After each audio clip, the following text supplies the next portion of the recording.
Salam à tous. Donc, on reprend donc la Torah numéro 12 du côté Moharan. On était en plein milieu de l'explication du conte de Rabba Bachana.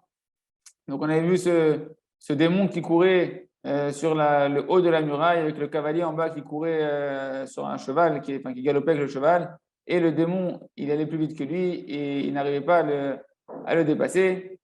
Et voilà que ce démon, après, il sautait sur. Il y avait deux ponts qui traversaient un certain fleuve. Il y avait deux ponts voilà, qui passaient d'un côté à l'autre d'un fleuve. Dessus, il y avait des animaux avec des selles. Et on avait vu qu'il y avait ce démon qui sautait d'une bête à l'autre. Il avait dans ses mains deux verres de vin plein et il faisait passer le vin d'une main à l'autre sans qu'il n'y ait aucune goutte qui tombe par terre. Et on a vu que la reine des démons, elle a tué après ce démon-là parce il s'est dévoilé aux hommes alors qu'il n'avait pas le droit de se dévoiler aux hommes.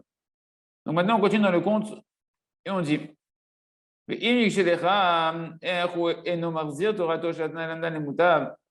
on est arrivé au fait que, on avait vu que le démon, il représentait, c'était le démon juif, le démon juif qui étudiait la Torah, pas pour la gloire d'Hachem, mais pour sa propre gloire à lui, et qui pouvait parler contre le tzaddik. Quand il courait sur la montagne, il avait dit que sur la muraille, avec la muraille, justement, c'était le tzaddik de la génération, et qu'il courait comme ça, c'est-à-dire qu'il était en train de le persécuter, en train de courir derrière lui pour lui faire du mal volontairement, d'accord? Tandis que le cavalier qui était en bas, le parache, le cavalier qui était sur le cheval en bas en train de galoper, on a dit que c'était le Tana. Le Tana, le tzaddik le tzaddik qui a écrit qui a commenté la Torah écrite en étudiant des chidushim dans la Torah orale, le Tana de la Gemara, de la Mishnah.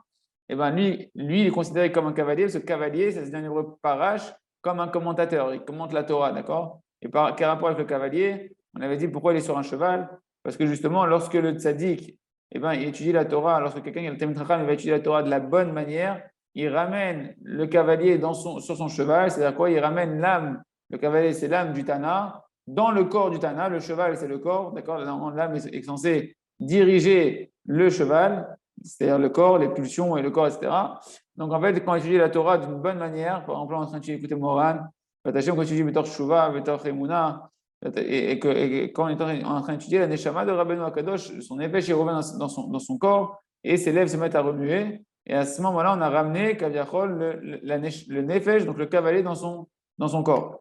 Et on avait dit qu'il y avait une dimension où le diable, le démon juif, il courait à côté de ce cavalier, c'est-à-dire qu'il persécute aussi le Tana en fait. Le cavalier, c'est le Tana. Il persécute aussi celui qui a écrit la Torah orale dans le passé, qui a commenté la Torah écrite par la Torah orale, mais il le fait, on avait dit, de manière sans s'en rendre compte. Et pourquoi il le persécute? Parce qu'on a dit que c'était douloureux, c'est quelque chose qui était désagréable, une grande souffrance pour le Tana, de devoir s'embrasser. Comme on a dit que les lèvres de celui qui étudie la Torah du Tana, ils font remuer les lèvres du Tana qui a enseigné cette Torah-là. Donc il y a un baiser qui se fait entre les deux. Et comme celui qui est en train d'étudier maintenant, ses intentions ne sont pas pures dans son étude, il est considéré pire qu'une charogne mort. Et donc, il est en train de s'embrasser avec une charogne Tana, et donc pour lui, c'est une souffrance. On est arrivé ici et continue Rabbi Nachman de nous remettre son enseignement dans le Maaseh de Rabbi Bachana. Et si maintenant tu te poses la question, comment ça se fait que la Torah de ce Tana, donc maintenant on parle d'un Talmid Chacham qui est un démon juif, il est en train d'étudier une Torah qui est une Torah d'un Tana Kadosh, d'un Tana qui est pur, une Torah qui est Kedosha et Théora. Comment ça se fait que cette Torah-là ne le ramène pas dans le bien? C'est marqué que la Torah, elle ramène dans le bien. C'est marqué à mort chez la Torah, Marzel la Moutab. La lumière de la Torah, elle doit ramener dans le bien. Pourquoi la lumière de la Torah de ce Tana-là, s'il est Kadosh, ce Tana, et que c'est une Torah Kedosha, pourquoi ça ne le ramène pas dans le bien? Question que chacun peut se poser des fois quand il veut faire chouer avec la Torah, il se dit pourquoi j'ai l'impression qu'elle ne me ramène pas dans le bien la Torah pour l'instant. Vadraba, je ne te sève le galop de la terre et qu'au contraire, tu te dis je ne comprends pas. En plus, je vois que ça lui rajoute de l'orgueil à celui-là. Non seulement ça ne l'arrange pas, mais en plus, quand il étudie, ça l'empire, il prend de la gava. Comment c'est possible que la Torah Gdosha du Tana, maintenant, celui qui va l'étudier, il peut trébucher avec cette Torah, jusqu'à ce que la Torah Gdosha du Tana, elle va se transformer en un poison mortel. Pour celui qui est en train de l'étudier d'une mauvaise manière, il se remplit d'orgueil et il a l'effronterie de parler sur le tzaddik. Et sur ça, en réalité, Rabbeinu, il a répondu, on va voir comment c'est dans le compte de Rav Chana, Zimna Chada, Hava Mesargin le Tarte Chiyuta. Voilà qu'une fois, il y avait il y avait deux animaux, d'accord, et on a vu que le démon, il passait d'un animal à l'autre sur les selles, d'accord, qui famille matana. Nofel, les Shgia, Dakam, les Daka, Kedesh, les Yamshir, Olam, Tarte, Chiyuta, qui est Shnemne, Chiyut, Chiyut, Ruchani. Ok, très bien. Donc, il nous dit parce qu'en réalité, le Tana, eh ben, des fois, il est obligé de tomber dans une petite erreur très subtile, comme l'épaisseur d'un cheveu, très, très, très, très, très fine dans son enseignement, pour pouvoir amener, comme on avait vu, deux sortes de vitalité dans ce monde-là, parce qu'il y a deux sortes de chayut. Chayut, c'est le même mot que chayot, d'accord? En fait, là, dans le maasé, Rav Hana, il emploie le mot de chayot. Il y a deux animaux qui étaient sur le pont, d'accord? Et bien, en fait, les animaux font référence aux deux sortes de chayut, de vitalité que le Tana, il veut amener dans le monde par sa Torah, et qui fait qu'il va être obligé de faire une petite erreur. La première vitalité, c'est quoi les chayot, donc les deux animaux? Le premier animal qui représente la première vitalité, c'est la chiyut ruchanit, c'est la vitalité spirituelle, que c'est l'essentiel, que essentiellement ça c'est l'essentiel et on le reçoit du côté droit de la Torah de comme c'est marqué Orer Yamim Bimina. La longévité se trouve à la droite de la Torah. Comme Chacham, ils ont marqué dans Maseret Kedushin al pasuk les man yarichu yamecha lam shekulo aroch. Dans la Maseret Kedushin, on voit que le fait quand on parle de la longévité, d'avoir des longs jours, une longue vie, ça fait référence les rolam shekulo aroch, au monde qui est entièrement long, qui n'a pas de fin. En fait, c'est le monde spirituel du olam haba. Donc en fait, tu vois que la longévité, la bracha de la longévité qu'il y a dans la Torah, bimina comment c'est marqué Bimina, Orer Kamim Bimina, qu'il y a la longévité des jours à sa droite, ça fait référence en fait à la vitalité spirituelle qui est le monde Rouhani, qui est le monde Kulo Aror, qui n'a pas de fin, qui est éternel, car l'éternité n'est que dans la spiritualité. Donc ça, c'est la première dimension qui veut amener le Tana, qui est essentiel, il veut amener la Chayut Rouhanit. Chayut Gashmit, la deuxième animal, ça fait référence à la vitalité matérielle, qu'elle vient du côté gauche de la Torah, quand c'est marqué Bismillah. Moshe avec Chavod, à sa gauche, il y a la richesse et les honneurs. Vatana mechamad yekuto atzuma, bachiyut aruchani, no matir et atzmo chaz shalom mikol vakol mechut aruchani. Umechamad sheu nafal ibrinat alimud shelo lishma bishvil chayut gashmi. Donc il dit, et le Tana, du fait qu'il est complètement attaché, il a un attachement très très fort dans la vitalité du côté droit, et non matir et atzmo, il ne s'autorise pas chaz shalom de pouvoir quitter un seul instant le côté droit. Mais du fait que maintenant il a dû tomber un petit peu de son limoud l'Echem Shamaim, comme il est Tana lorsqu'il enseigne et quand il donne sa Torah, il est obligé de faire une petite shgia, une toute petite entorse, d'accord, dans son enseignement. Pourquoi? Seulement pour pouvoir amener la vitalité matérielle qui se retrouve dans le côté gauche, qui est habité par les forces du mal. On va expliquer un peu avec le peu rouge de Rav, vous chez Olam Parnassa. Tout ça, c'est pour que le monde puisse avoir de la Parnassa. Et c'est de ça en réalité que la Torah, comme ça il répond à la question Rabbi Nachman comme on avait vu déjà, c'est comme ça que maintenant quelqu'un qui étudie la Torah, un démon juif qui vient pas avec des bonnes intentions, eh ben, il peut avoir la force de parler sur le tzaddik parce que la Torah est passée par la Torah du Tana est passée par ce côté gauche pour amener la parnassa et l'abondance matérielle dans ce monde-là. D'accord? Du fait que ce Tana, il a un tout petit peu dévié dans le côté gauche pour amener cette parnassa-là qui se trouve dans le côté gauche. Là-bas, le kavod de l'argent vient de là-bas. Ça, betor divrei la Torah, shechedesh Tana, afalpi shekol torato yiviyamin, velamdan nitpas davka lechlek shuli, vezaniar ze meachar ve'en lomed Torah lishma. ועל זה הוא מתמלא גאווה וכבוד, כמו שכתוב, בשמאלה יושב בכבוד. Ok, c'est parce que le lamdan maintenant, le fait que lui, celui qui va étudier la Torah, il est complètement en train d'étudier l'eau l'Echem Shamaim, il n'étudie pas du tout pour la gloire d'Akadosh Baruch Hu, et bien du coup, c'est comme ça qu'il va tomber maintenant par cette mauvaise intention dans son étude, qui va tomber dans ce côté gauche de la Torah, que le Tana, il est à peine passé là-bas, mais lui, il s'enfonce là-bas par ses mauvaises intentions de recherche d'honneur et d'argent dans la Torah, et donc il se remplit de Gahava à cause de ça par sa Torah. Jusqu'à pouvoir parler sur le tzaddik. Mais Zohar Kavana, Kaimin, Atre, Gishre, Dedonag. Et c'est ça, on a vu qu'il y avait Kaimin, il y avait deux ponts de cire. Adonag, c'est de la cire. Veshaver, Mehai, Lehai. Et donc, lui, il passait d'un pont à l'autre. Shomed, Al-Gesha, Shashava, Beno Yachol, Lahamod. Pourquoi en fait c'est des ponts qui étaient en cire, il nous dit? Parce que pour nous dire que c'est des ponts sur lesquels tu ne veux pas te tenir. il sautait le démon d'un pont à l'autre, parce que le pont, à chaque instant, il risque de fondre et de s'effondrer. C'est pourquoi, Kofetz, Al-Gesher Hasheni, il saute d'un pont à l'autre, mais du fait que l'autre pont, il est aussi un pont en cire, Kofetz, Al-Arishona, eh ben, il revient sur le premier. Le Kofetz, Me'aï, et il saute de l'un à l'autre, de droite à gauche, de la même manière. Ken Atana, je faisais quelqu'un sur la Torah, je ne peux pas le payer. Et car l'imodo tamid l'ishma, mais comment je serais l'amshir chiyut gashmi la olam, ma pili modo le limud shel l'ishma, azan notlim menu limud b'chinat l'ishma, ve shover kofetz, vatana et kalachol kofetz v'limud l'ishma, limud shel l'ishma. Donc il nous dit en réalité, ça nous fait référence à quoi? Ça nous fait référence que le Tana, lorsque maintenant il va enseigner sa Torah, d'accord? Donc on parle du tzaddik d'en haut qui a enseigné la Torah orale, qui a écrit les Mishnayot, la Gemara et tous les enseignements qui nous restent à l'écrit de la Torah orale. Eh ben, l'essentiel, on a dit, l'essentiel de son étude, lui, quand il la donne, c'est les Shem Shamaï. Mais du fait que maintenant il doit amener de la vitalité matérielle et de la parnasse dans le monde pour chacun d'entre nous, on le fait tomber du ciel dans une étude à un moment donné, très, très, très subtilement. Ce n'est pas du tout comme nous on l'imagine. C'est vraiment quelque chose de très, très, très fin, où il ne va pas étudier les Shem Shamaïm comme il a étudié les Shem Shamaïm. Son niveau de pureté, d'intention, quand il va étudier la Torah, elle va être un peu moins pure que d'habitude, moins les Shem Shamaïm. Et à ce moment-là, et à ce moment-là, qu'est-ce qu'il fait? Donc, c'est comme si il est en train de sauter d'un pont à l'autre, le pont de la droite, le pont de la gauche.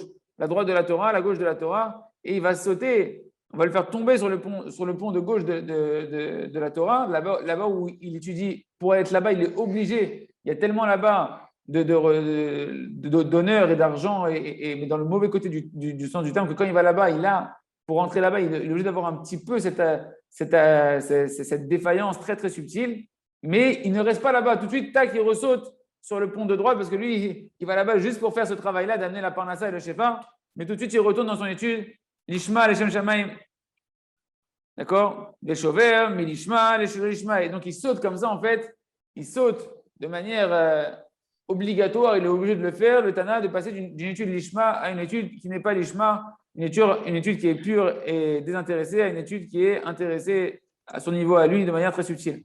Oui, Ilan? Ilan, j'ai une petite question juste. Donc là, si je comprends bien ce que tu expliques, c'est qu'il y a des parties du chasse qui ont été enseignées et transmises un petit peu moins l'ishma.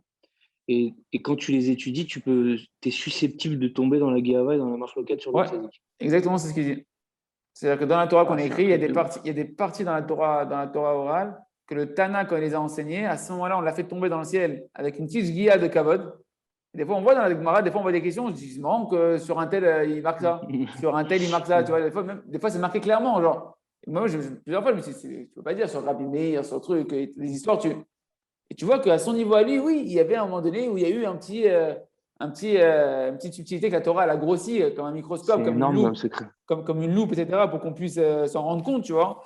Mais ça, c'est des histoires que la Gemara nous raconte. Mais même quand on ne nous raconte pas la Gemara, ça veut dire que quand le Tana il a enseigné sa Torah, Min Shamaim, c'est-à-dire que ce n'est pas lui qui a trébuché, c'est que dans le ciel, on l'a fait à un moment donné dévier un petit peu dans sa pureté d'enseignement pour que la Torah ait cette possibilité d'avoir un double tranchant, d'accord, de pouvoir t'amener dans le bon côté et le mauvais côté, et parce qu'il y a une nécessité aussi comme ça de pouvoir amener le kavod et surtout la parnassa dans ce monde-là, et on se rend compte en même temps du danger de la parnassa, c'est-à-dire qu'à Kama, il faut faire attention du monde de la parnassa, parce que le monde de la parnassa, c'est le côté gauche. Le côté gauche, il est habité énormément par les forces du mal. On verra dans la Torah 54 du côté moral combien en fait Rabbeinu nous dit que Kama, on peut rester dans le monde de la Ruchniout et de la Gdusha, combien on faut y rester là-bas, parce que les forces du mal, elles sont dans les côtés matériels, et là-bas, c'est beaucoup plus facile, comme on le voit tous, quand on est dans le matériel, de pouvoir se faire happer par ce côté-là.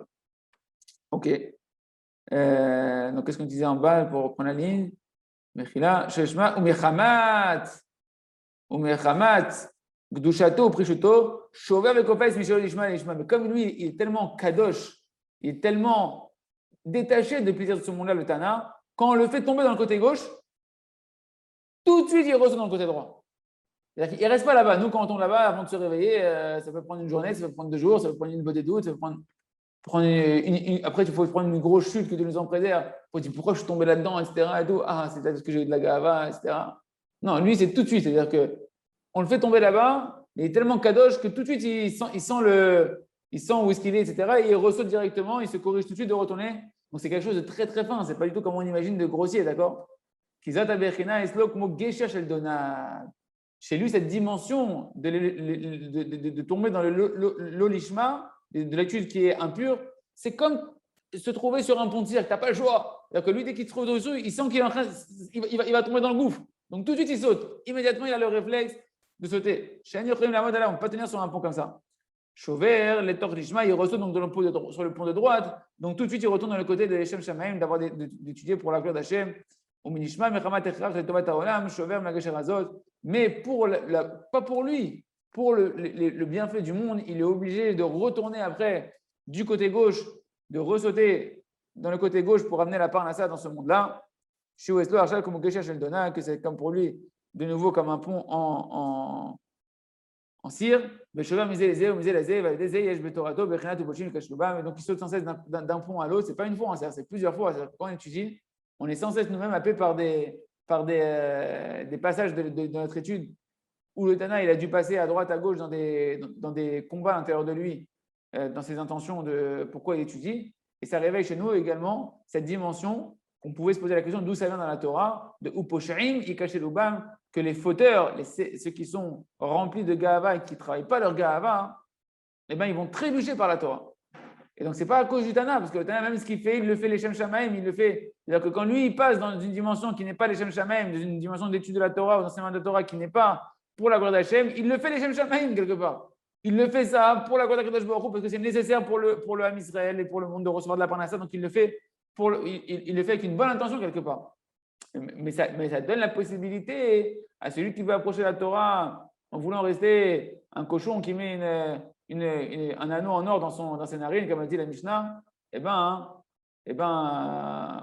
voilà, il pourra trébucher que Dieu nous en préserve, jusqu'à ce qu'on va voir qu'il parle d'une manière nauséabonde. Très bien. On voit ce qu'il dit le Rav ici, si on a rien oublié. של הגשמיות, להמשיך ראשי לכל העולם, מכיוון שתנא שהוא קדוש אינו יכול לסבול להיות בצד שמאל, משום שזה נקרא תורה של ישמע, לכן הוא מיד קופץ לצד ימין, זה הסיכון היטיב ברוך השם. ומה התיקון לכל הנ"ל? Et c'est quoi la réparation à tout ça? Donc Rabbeinu continue à expliquer maintenant la suite du Maasé par rapport au tzaddik vivant dans ce monde-là, que grâce à lui, on peut réparer toute l'étude du Tana, tout l'enseignement du Tana, il peut redevenir maintenant Kodesh Kodashim. Donc vous vous rendez compte qu'en réalité, le tzaddik, ce n'est pas simplement qui répare le lamdan, celui qui étudie la Torah, le démon juif, enfin la Torah qui est enfermée chez lui, mais il va réparer quelque part aussi même le passage de la Torah du Tana qui a dû passer par le côté gauche pour amener la Parnassa. Le tzaddik, quand il va accepter avec honte, avec amour et avec joie les hontes qu'on lui fait, avec une certaine partie de la Torah que le Tana il a dit, et ben le tzaddik à ce moment-là, il va même la Torah du Tana, il va la purifier, les gamerer, la ramener complètement dans le côté droit, et donc même en fait renettoyer les passages dans le côté gauche de la Torah. Benakid, très cassé des Cham Rabide. Et donc il a pris 2 verres de vin dans sa main. Donc le tzaddik vivant, donc maintenant on a changé, on n'est plus sur la dimension du démon, on est à la dimension du tzaddik qui est vivant. Le tzaddik qui est vivant, il a donc 2 verres dans sa main de vin. Parce qu'en réalité, il y a 2 dimensions du vin, et c'est sur ça qu'on prie à Purim avant de boire du vin. C'est sur ça qu'on prie à Pessah avant de boire du vin. Celui qui boit à Shabbat et Yom Tov du vin, ben, il faut qu'il prie sur ça aussi avant de boire du vin. Parce que le vin, il a 2 dimensions. Comme la Torah. La Torah, elle a 70 facettes. Le vin, c'est Gematria, valeur numérique, Yud, Yud et Nun, 10, 10 et 50. Ça fait référence ça fait 70, comme les 70 facettes de la Torah. De la même manière que la Torah, elle a une potion de vie, une potentialité d'être une potion de vie et une potentialité détournée à réparer, qui est d'être un poison mortel, et bien le vin, on va voir qu'il a cette même dimension-là, qui peut éveiller un homme véritablement au service divin, dans le feu et dans l'enflammement, et pouvoir percevoir Akadosh Baruch Hu encore plus loin, percer des secrets de la perception d'Akadosh Baruch Hu qui lui était encore éloigné. Et grâce au vin, ça va lui réjouir son cœur et ouvrir ses mochines pour pouvoir rentrer dans une dimension plus profonde d'Akadosh Baruch Hu, puisque le vin, c'est Yahin, c'est le gematria de secret, de sod, de pouvoir rentrer plus dans les secrets d'Akadosh Baruch Hu. Chaz v'shalom, chaz v'shalom. Le vin et la pouvoir que Dieu nous en préserve est un poison mortel pour l'homme et l'amène dans une joie de frivolité que Dieu nous en préserve, une joie qui l'amène à la décadence. et à s'endormir spirituellement. Chas Shalom, tout le contraire. Donc, c'est ce qu'on va voir ici. Il y a deux dimensions dans le vin. Bechin Torah Shebe'alpeh. Donc, il y a la dimension de la Torah à oral, Bechin Malchut Rav, la dimension du vin qui est une grande royauté. Le vin il fait référence à la Torah Shebe'alpeh parce que même la Torah Shebe'alpeh, on l'appelle la royauté. Or, tu vois que dans ce verset-là, Yayin, Malchut Rav, le vin, il est appelé ici de la royauté. Donc, si la Torah Shebe'alpeh, elle s'appelle de la royauté, le vin s'appelle aussi la royauté. Donc, le vin et la Torah Shebe'alpeh ne font qu'un. C'est la même dimension. Moshkatou Malchut Peh pour la Torah, même Torah Shebe'alpeh. Prinat, Bina Liba. Et également aussi, on a vu que le vin, il a des dimensions du cœur et de la bina. Ça aussi, c'est la dimension du vin. Ki binat, alev, perusha, simchat, alev. Parce que tout ce qu'on parle du discernement dans le cœur, ça c'est Péléplaïm de bien comprendre cette dimension-là. Le discernement, parce qu'on avait dit que alev, mevin, que la bina, elle est dans le cœur. Hein, on vous rappelez qu'on avait dit que le discernement, il se trouve dans le cœur et que quand le Tana, il est saméach, ça lui fait monter dans la sphère de bina pour pouvoir, quand il est heureux, pas le Tana, le tzaddik de la génération, quand on lui parle dessus ou qu'on le méprise et qu'il reste besimcha dans son cœur, ça le fait monter dans la sphère de la bina pour discerner comment réparer la Torah orale qui était en captivité dans la bouche du Tana, du Talmid Chacham, du démon juif qui est en train de lui faire des mépris. D'accord? Et bien regardez, ici il nous dit, donc le vin aussi, il a des dimensions de la bina et du cœur. D'accord? Qui binat alev, le discernement du cœur, c'est l'explication de tout ce qu'on parle du cœur et du discernement du cœur, c'est simchat alev.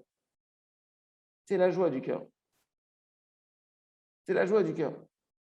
C'est que Rabbeinu, il a dit ailleurs, je vous dis tout de suite avant que ça m'échappe, parce que pour moi, c'est un chidouche qui vient maintenant, de mieux comprendre pourquoi Rabbeinu, il amène dans la Torah qui met simchat et tseou, que par la joie, vous sortirez de l'exil. Et il dit que lorsqu'un homme il est dans la tristesse, dans la culpabilisation, ce que tu veux, toutes sortes de mauvaises pensées, en tout cas qui n'est pas de la joie, la dépression, etc., et bien son esprit, il est en exil. Et il dit, c'est quoi que son esprit il est en exil? Il dit que la tristesse, Rabbeinu, il explique que la tristesse, c'est le monde de l'exil. De l'exil de l'esprit. Ton esprit il est en exil, il ne peut pas réfléchir correctement, il ne peut pas arriver aux bonnes conclusions. Et il me dit, c'est pour ça qu'en réalité, quelqu'un qui veut avoir du Yeshuva Da'at, qui veut avoir une prise de conscience et de comprendre les choses correctement, et en particulier les allusions qu'Hachem nous fait dans chaque chose, les messages d'Hachem à travers tout ce qu'on traverse, à travers des fois des difficultés de la vie, etc., il me dit, Rabbeinu, c'est que quand tu es Bessimcha que tu peux comprendre. Parce que la simcha, c'est le monde de la liberté de l'esprit. C'est le monde de la liberté. Et tu comprends que la simcha, en fait, c'est la sphère qui t'amène à la sphère de la bina, du discernement dans le cœur. Et que pour pouvoir discerner, c'est quoi discerner? Discerner, c'est pouvoir faire la différence entre le bien et le mal. De pouvoir clarifier les choses et quelque chose qui était embrouillé dans ta tête, maintenant tu vas le dissocier et tu vas voir clairement qu'est-ce qui est bien, qu'est-ce qui est mal, qu'est-ce que je dois faire, qu'est-ce que je ne dois pas faire, c'est quoi mon chemin, etc. Et bien ça, tu peux y arriver que par la simcha. Tu peux arriver que par la simcha. Quand quelqu'un est simcha, Hachem automatiquement il lui donne la bina de pouvoir commencer à comprendre correctement les choses. Ouais, Ilan? Ilan, si je comprends bien le processus, tu as un Tana qui vient. T'as quoi? T'as le premier Tana qui vient il y a 2000 ans, qui donne des enseignements. Dans ces enseignements, pour pouvoir transmettre la parnassa au monde, il a une petite chute, si on peut s'exprimer ainsi. Dans son intention. Ensuite, une chute dans son intention de. Ouais. Ensuite, tu as un Talmid Chacham qui n'est pas parfait, qui lui a encore des midot à travailler, qui vient, qui étudie, qui tombe dans ce piège de Gahava. Et ensuite, tu as un tzaddik de la génération qui voit ce lamdan qui est en train de tomber dans ce piège de Gahava et qui le répare. Ouais, c'est pas qu'il voit ce lamdan. C'est pas qu'il voit ce lamdan. Rabbeinu, il a dit, c'est que le tzaddik de la génération, il voit que le rov des lamdanim. Pas un lamdan. Non, mais moi, je t'ai fait un cas. Je t'ai isolé un cas. Pour montrer le processus. Il vient, il le voit, à l'idée de Sirofim, il le répare. Maintenant, quand il le répare, il répare aussi cette partie du Tana qui avait chuté.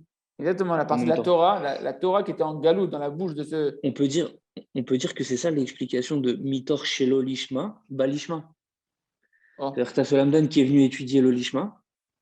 Tu as ce Talmid Chacham sur qui est la marloquette qui a vu ça, qui a fait un tirouf, qui a reçu cette honte, donc Be'ava, Be'simcha, et qui l'a rendu Lishma, du coup.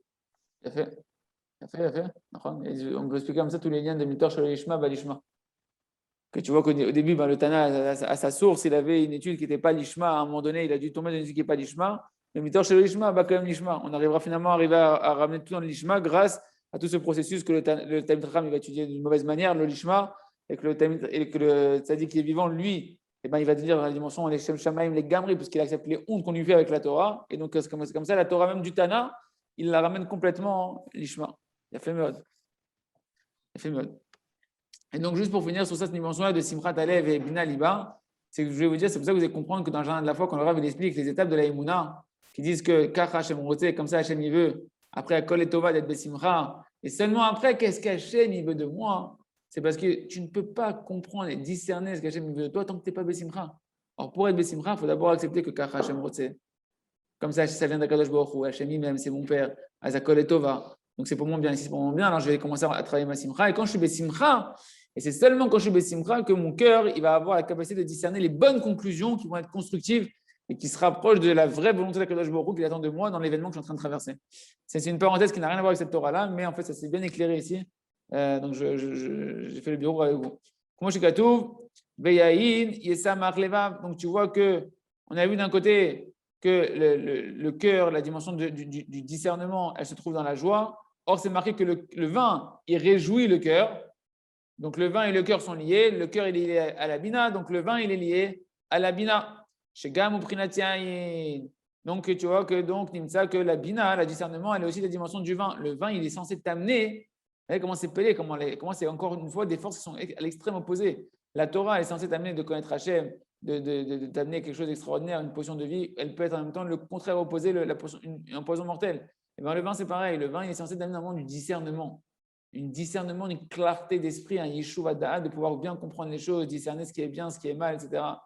Et de pouvoir arriver à mieux te rapprocher de Kadosh Baruch Hu. Mais Chadasham, le vin, il peut aussi t'embrouiller ton discernement. Des fois, les gens ils prennent du vin pour ne plus discerner les choses. Parce que ça a ces deux forces. Le monde, il est construit comme ça. נחזור ונזכיר שהתורה שהתנא נמצאת בפיו של האמדן השד יהודי היא מבחינת תורה שלא לשמה כלל והצדיק מעלה אותה מדרגה לדרגה קודמת ומעלה אותה מבחינת חצאית היינו חיבוק ולאחר מכן לבחינה שושנה. Donc on avait dit que le tzaddik quand il répare la Torah du Tana dans la bouche de cet Talmid Chacham qui utilise d'une manière mauvaise et qui est en train de le mépriser, il répare la Torah d'abord dans une dimension de Chavatzet à Sharon, donc la rose qui était un côté verdâtre, et après il l'a fait monter dans la dimension de la rose rouge Shoshana Ta'amakim, qui était la dimension à la fois de la première rapprochement et réparation de la Torah, qui était l'enlacement, après le baiser. Et c'est ce qui va être ramené dans la suite du conte, du Maaseh de Rav Bachana. Morek, Mehai, Lehai. Donc, Morek, la chaîne de Morek, ça vient du mot Yarok. C'est-à-dire qu'en réalité, il est en train de faire passer la Torah en cette dimension de la première réparation de la Torah qui est l'enlacement, Sheu Yamshir, Kav Yarok, Mehai, qui va faire monter sur la Torah, il va faire monter cette Torah qui était d'un niveau bas, enfermée dans la galoute de la bouche de ce Talmid Chacham, et bien il va la faire monter dans la dimension de Yarok, il va la faire monter dans la dimension de l'aspect vert, qui est l'aspect de l'enlacement de la Torah, et de l'aspect où elle sort de sa galoute, elle commence à sortir de son exil, de sa astara. Par le fait maintenant que comme il accepte avec honte, avec joie, la honte, le Talmid Chacham, d'accord? C'est quoi qu'il accepte avec joie? C'est la dimension du vin. Il avait du vin dans les mains, ce démon-là, quand il était en train il avait du vin dans les mains. C'est quoi le vin ici? C'est la dimension de la joie qui est dans le cœur, parce qu'on a dit que le vin, il est censé amener la joie. Et bien, par le fait maintenant qu'il est dans cette dimension de joie, son cœur, il rentre dans la bina, dans le discernement. Et maintenant, il peut faire monter la Torah qui était en captivité dans la bouche de ce Talmid Chacham, Shed Yehudi, il va pouvoir faire monter cette Torah-là dans la dimension de Chavatzel et Sharon, de l'enlacement de la Torah pour la rapprocher, commencer à la rapprocher de la Shrina. Et donc, il peut comme ça ramener la Torah de ce Tana-là dans le côté droit, parce qu'on voit qu'en même temps qu'il avait les verres de vin dans les mains, il passait de la droite vers la gauche, de la droite vers la gauche. D'accord? C'était la dimension, on avait vu qu'Abraham Avinu, il avait empressé ses élèves pour aller combattre là-bas. Et on avait vu que Chanichav, c'était les élèves d'Abraham, qu'on n'a plus le nom d'Abraham, qu'Abraham il représente le Chesed, donc le côté droit, le côté les Shem Shamaim, le côté de la Gdusha. Et Vayarek, c'était la dimension de la couleur verte qui représente la première réparation de l'enlacement de cette Torah-là que le Tana il arrive à récupérer. Et comment maintenant, donc du coup, comment comment cette Torah qui est dans la dimension de Yarok, comment elle va pouvoir avoir une aliyah, une montée. Allez, le verset nous dit ici, c'est les élèves de Abraham. C'est-à-dire quoi? Par le fait qu'ils sont les élèves de Abraham, qui était un homme de Chesed, qui était essentiellement dans le côté droit de la Gdusha, et qui va accepter avec amour et besimcha les paroles de ceux qui parlent sur eux et qui le méprisent, l'Amdanim qui le méprisent. Comme ça, on répare cette Torah-là et on commence à la faire sortir. C'est ça l'enlacement. C'est qu'il accepte. Quand on avait dit avec ma droite, avec sa droite, il m'enlace. Et bien, par le fait qu'il accepte et qu'il enlace avec amour les hontes et la persécution qu'on lui fait, son travail à lui, c'est d'accepter avec amour. Le travail du tzaddik, c'est d'accepter avec amour les hontes qu'on lui fait, les marloquettes qu'on lui fait et de s'en réjouir. Et bien, grâce à ça, il peut enlacer la Torah qui était en captivité et il peut commencer à la réparer. Validézé, Ashrina, Sheo, Torah, Shebe Alpe, Ibrinat Ribo, Ibrinat Anir, Kazet Yeruka, Kachavatzelet, Sheye Achibuk Beshlemut. Donc, grâce à ça, la Torah, la Shrina qui est représentée par la Torah orale, qui était en captivité, donc qui était en exil, dans la bouche des mauvaises intentions de ce Talmid Chacham qui étudiait mal intentionné, et bien maintenant elle rentre dans la dimension de l'enlacement, dans la dimension de la Chavatzelet qui est verte, qui est la sonde verdade, qui est la dimension de l'enlacement du Shlemut de manière parfaite. Pourquoi on appelle comme ça Chavatzelet? Parce qu'elle pousse à l'ombre en réalité. Mais c'est normal, Bishma, Chavouya, Bitsilo. Le mot Chavatzelet, ça veut dire qu'elle est en fait cachée à l'ombre. C'est une combinaison de deux mots. Chavatzelet, ça vient du mot Chavouya. Le mot Chava dans Chavatzelet, ça vient de Chavouya, qui veut dire caché. Et Tzelet, ça vient du mot Tzel, qui veut dire l'ombre. D'accord? Chez Romez Yanachibuk. Ça fait vraiment ici allusion en réalité à l'enlacement. Et ça montre aussi que cette Torah-là, elle était quelque part dans un côté qui était à l'ombre. Ok. Maintenant, on va expliquer comment, dans le Maasé, on va voir comment la Torah elle monte à la dimension du baiser. Il nous dit ici, baiser, merumas de milan natfa. Anush notef riartov. Ça, on le voit dans le mot natfa, qui n'y avait pas une goutte de vin qui coulait. Et natfa, ça vient du même mot qu'on avait vu que Rabbeinu avait amené notef, que quand on a dit notre faute mort au vert, que la Torah se met à donner une bonne odeur, elle se met à dégager une bonne odeur. Ça est gêné par le fait justement qu'elle ne coulait pas, parce que le mot notef, il vient aussi, il faisait allusion à la bonne odeur qui émanait. On a vu dans Shirachirim, notre faute mort au vert, la bonne odeur qui émane de la Torah quand on la répare, par le fait que maintenant, le Tana, on retrouve la beauté de sa Torah, et bien ça dégage des bonnes odeurs. Ça, c'est dans le mot notef, d'accord, que chez Over, misé les quand il saute d'un endroit à un autre. Notef riartov, miprinat mort au vert. Vous vous rappelez, il y a marqué notre faute mort au vert. On avait dit que notre faute, c'est les bonnes odeurs qui sortent maintenant de la Torah qui est réparée parce qu'elle monte dans la dimension du baiser, ou c'est quoi la dimension du baiser, c'est-à-dire qu'à ce moment-là, la Torah elle est tellement réparée que d'un côté, mort au vert, on a dit des deux côtés de la Torah, du côté du Tana qui l'a enseigné, elle retrouve son côté, les Shem Shamaim, elle est pure, la Torah qui a été enseignée par le Tana, et du côté de celui qui va étudier la Torah maintenant, il va pouvoir l'étudier d'une bonne manière, la Torah du Tana, les Shem Shamaim, et donc des deux côtés, la Torah, elle est réparée, elle sent une bonne odeur, et ça allusionné dans le conte. D'une part, que le vin ne coulait pas, il n'était pas de notef, il ne coulait pas, et d'autre part, que c'est marqué qu'il était en vert, il sautait d'un endroit à un autre, pour dire que des deux côtés maintenant, la Torah, de celui qui l'a enseigné et de celui qui l'étudie, eh ben, elle dégage une bonne odeur et qu'il y a vraiment un baiser, il y a vraiment un rapprochement entre ces deux origines de la Torah, celui qui l'a enseigné et celui qui l'étudie. Ils s'enlacent, il y a un vrai échange au niveau des rouach, au niveau des neshamot, et ça donne un réach hatov, une belle odeur des deux tzadikim. Comment donc elle se fait la dimension du baiser? Notre faute mort au vert. Donc on a vu, c'est cette dimension qu'elle dégage une bonne odeur de tous les côtés. Elle est dé à chorma. C'était par la dimension que le tzadik qui est monté dans la sphère de la chorma. Baiser ushma malchutak tale. C'est comme on le voit dans le conte de Rabba Bachana. C'est quand on a marqué que la reine, elle a entendu et que le démon s'était montré aux yeux des gens et elle l'a tué. Et nous, chez Yaskil, Beishma et Torah chez Béalpé. La chaîne d'entendre, quand on dit Shema Israël, ce n'est pas écoute Israël, juste dans le sens d'écouter avec ses oreilles. C'est dans le sens de prête attention à Israël, réfléchis Israël. La chaîne de Shema, la Shemia, c'est pas comme un Maazin. Il y a le fait d'écouter, d'entendre, il y a le fait d'écouter avec chercher à comprendre et à faire pénétrer à l'intérieur de soi. Ici, la dimension de que c'est marqué Ushma'at Malchuta, Uktale, elle a entendu. D'accord, la chaîne d'entendre ici, c'est la chaîne de réflexion. Vishma et ta Torah, que le tzaddik, il doit prêter attention maintenant quand il entend les hontes qu'on lui fait. Il doit prêter attention, d'accord? Il doit bien écouter ce qu'on lui dit pour pouvoir entendre la Torah orale qui sort de la bouche de celui qui le méprise. Cette Torah orale qu'on appelle comment? Malchut Peh, la royauté. La Torah orale, elle s'appelle, on a vu, Malchut Peh, la royauté. Donc la royauté qui sort de la bouche de ce Talmid Chacham qui est en train de mépriser le tzaddik. Hein, cette Torah qui sort, il est en train de le mépriser, mais il le méprise par la force de la Torah qu'il a étudiée. Or, la Torah qu'il a étudiée, c'est la dimension de la royauté. D'accord? Donc maintenant, on comprend que le Tana, le tzaddik, il doit écouter cette Torah qui est la dimension de la royauté d'Hachem, d'accord? La royauté qui est représentée dans la Torah orale, qui sort de la bouche de ce Talmid Chacham qui le méprise. Veyaskil mitzerufa vayotzi mitalmid Chacham, il doit réfléchir, bien comprendre quelles sont les permutations qu'il a fait, ce Talmid Chacham chez Yehudi, ce démon juif, comment il a tordu la Torah, de quelle lettre il a tordu de la Torah pour pouvoir en arriver à une telle aberration. Le Talmid Chacham chez Yehudi, Ishma veyaskil b'shah shomea cherufim v'agedufim, ayotzim mimpe Talmid Chacham chez Yehudi, Ishma Torah chez Baal Peh et Dezé. Non, comment il fait? Tout son travail à lui, c'est d'être Bessimcha. Combien il va être Bessimcha? Combien le tzaddik, il va être Bessimcha et il va accepter avec amour les hontes qu'on lui fait. Donc, à plus raison, c'est évidemment sans y répondre, mais vraiment en l'acceptant avec amour, combien ça va lui donner du discernement dans son cœur? D'accord?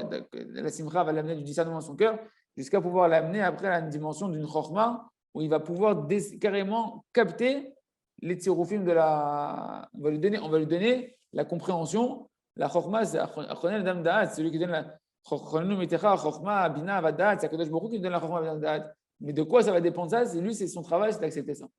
Plus il va accepter qu'il va être Bessimcha de ça, et plus il va avoir la capacité de discerner.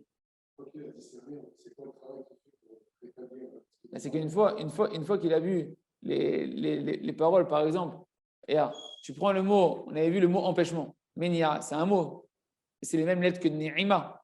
Lui, quand il entend les mots qu'on lui dit, il voit dans les mots, les lettres qui ont été prononcées, quelle racine de la Torah ça a pris sa source. Et une fois qu'il a trouvé ça, il sait maintenant comment remettre les lettres dans le bon ordre. Et qu'en réalité, par exemple, il y a mon Rav Zechonel Livracha, Rahim Al-Jaj, il avait donné un chidouch à Tzoum, il avait dit, il y a un verset qui nous dit Ikaret anefesh kidvar Hashem bizar, mitzvato efar, Ikaret anefesh ha'i abonaba. Un verset très dur de la Torah qui dit voilà, parce que la parole d'Hashem, il l'a méprisé, kidvar Hashem bizar, mitzvato efar, et sa mitzvah, il l'a annulé. Sera retranché cette âme-là, du âme Israël, et la faute est en elle. C'est un verset violent. Et la Torah, encore une fois, elle est qu'une Torah de vie qui veut que nous rapprocher de Kadosh Baruch Hu. Elle dit Ben Bagbag Omer, a forba de kol là-bas. Ben Bagbag, il a dit retourne là, retourne la Torah, parce que tout est dans la Torah. A forba, retourne la Torah, parce que tout est à l'intérieur d'elle. Ouais, j'ai oublié, il est 10h05. On finit avec ce chidouch-là, on finira demain, Mechila. Et il nous avait dit, c'est quoi? Prends une lettre de la Torah, retourne-les, et tu verras que des bonnes choses dans la Torah. Donc maintenant, prends les mêmes lettres de la Torah, les mêmes lettres.